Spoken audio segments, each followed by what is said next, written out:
What's up, guys? Today I'm going to be going over this section in The Richest Man in Babylon, and it says here, 10 years from this night, what can you tell me about this gold? If there be men among you who, like Numsir, will use a portion of their gold to start for themselves an estate, and be therefore wisely guided by the wisdom of Arcad, 10 years from now, 'tis a safe wager, like the son of Arcad, they will be rich and respected among men.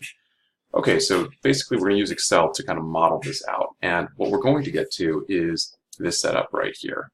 I want to build this from scratch so you get an idea of how you can analyze basically with assumptions your savings rate and knowing your salary and knowing how much you're investing, what you'll end up with after 10 years.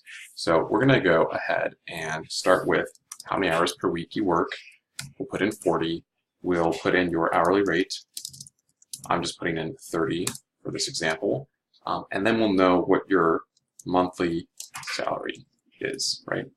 It's going to be hours per week times the hourly rate times 4 weeks in a month.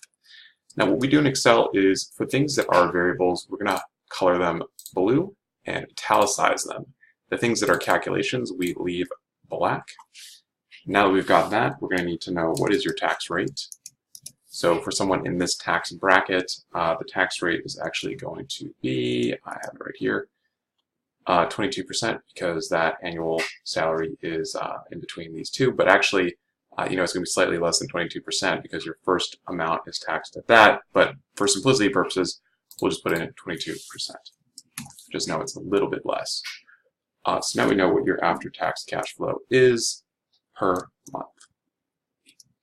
That is going to be your monthly salary times, in parentheses, 1 minus that tax rate.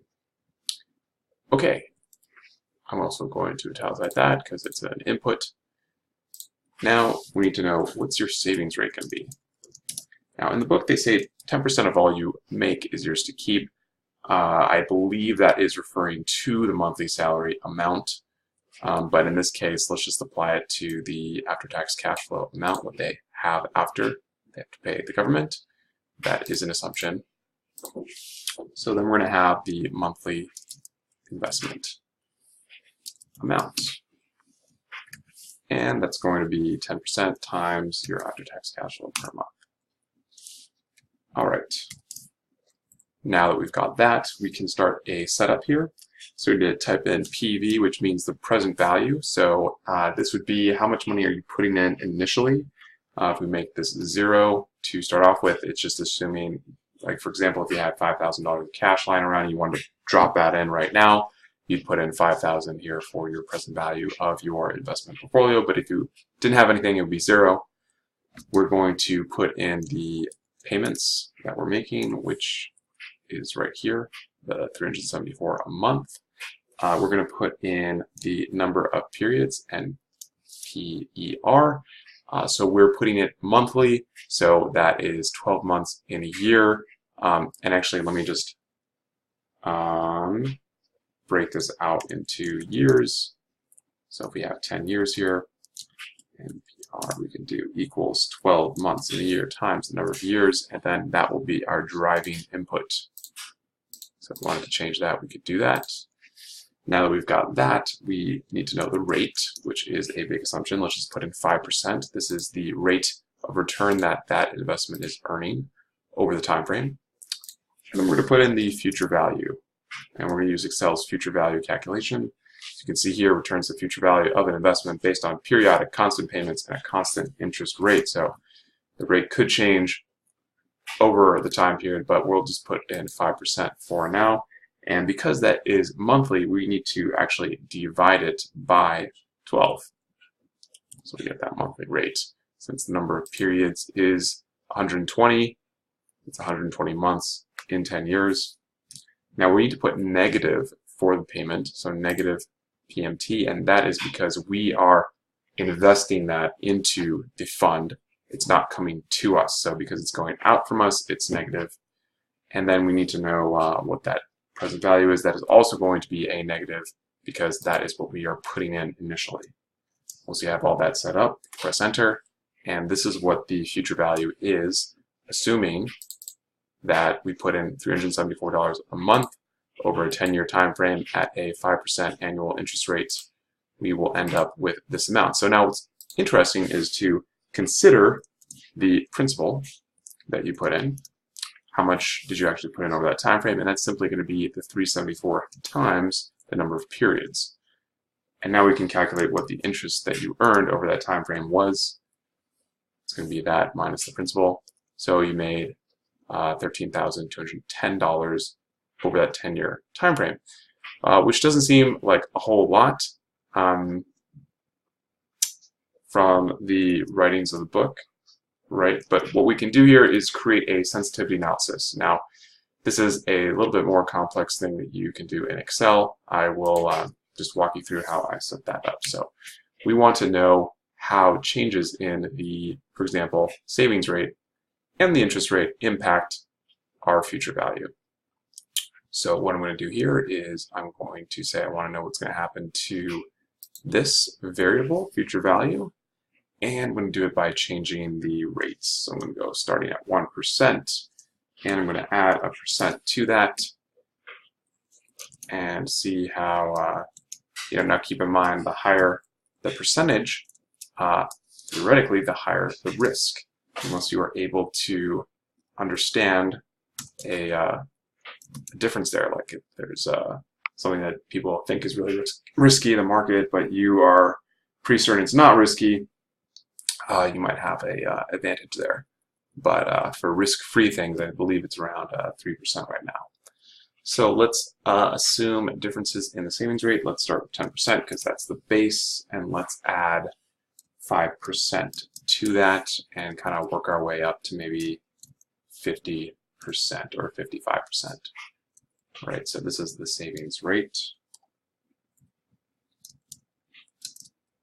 And now that we have that set up, we can do a sensitivity analysis.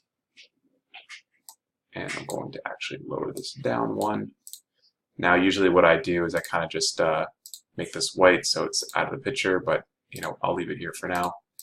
So I'm going to highlight all of this, and now I can set up a what if analysis. So what I'm going to do is go up here to data, go over to what if analysis, and go to data table. Now the row is actually referring to what we're putting in the column into the row. So just row is going to be what is in the column header here. I know it's kind of confusing. So that's going to be the 10%. So it's saying what's essentially going to be happening here is these different amounts are going to be plugged into here. And then also these different amounts are going to be plugged into here.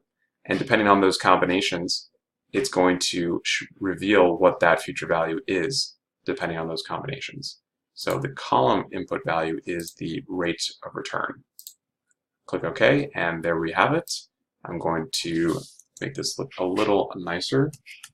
So one simple test that you can do is say, okay, savings rate 10%, interest rate 5%. Is 58,138 the same as this? It is. We could also do another test. Let's pick a random number here, this one down here, 40% and 10%. So if I put in 40% here and a 10% rate of return, then it should equal the same thing, right? 306,776. Sensitivity tables are perfect for a lot of different kind of thinking on things.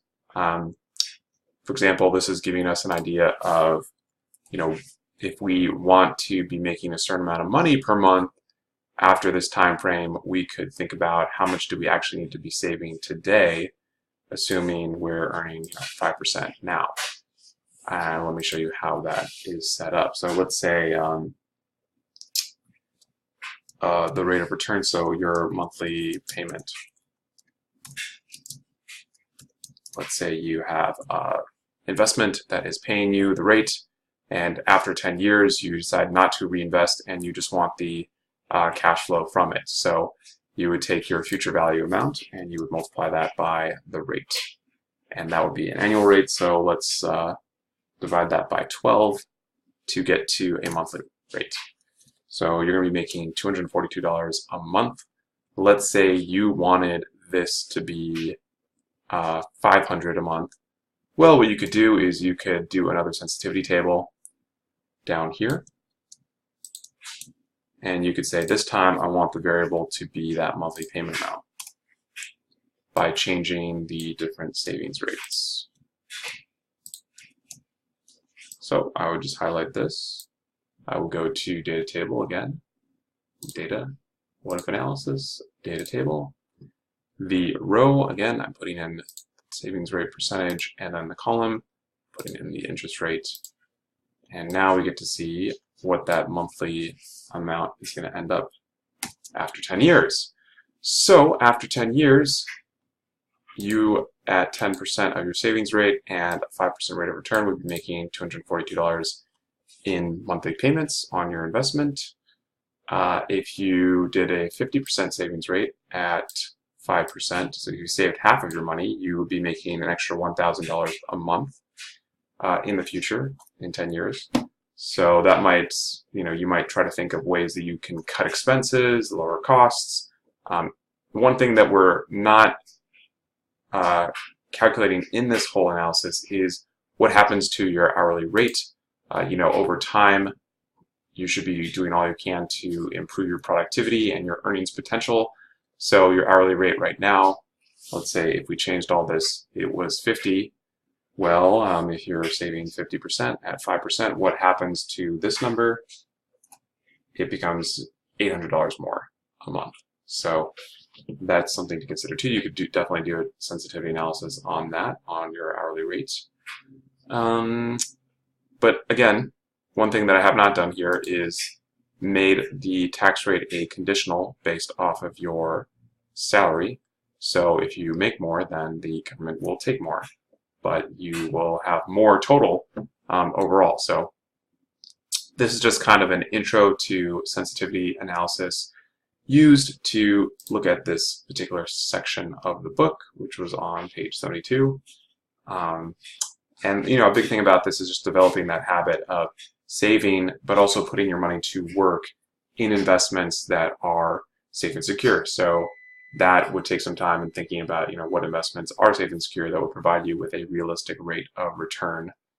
If you are assuming you're going to get 10%, you are risking, what is the risk basically here? Between 5 and 10, you could make an extra 1,200, but maybe you could also lose money, which means maybe you're making less per month in the future. So things to consider as you're planning your financial future. And let me know if you have any questions about this. Happy to elaborate more and do some more kind of calculations and analysis. Just leave a comment in the section below. And I will also probably put a practice exercise down there as well.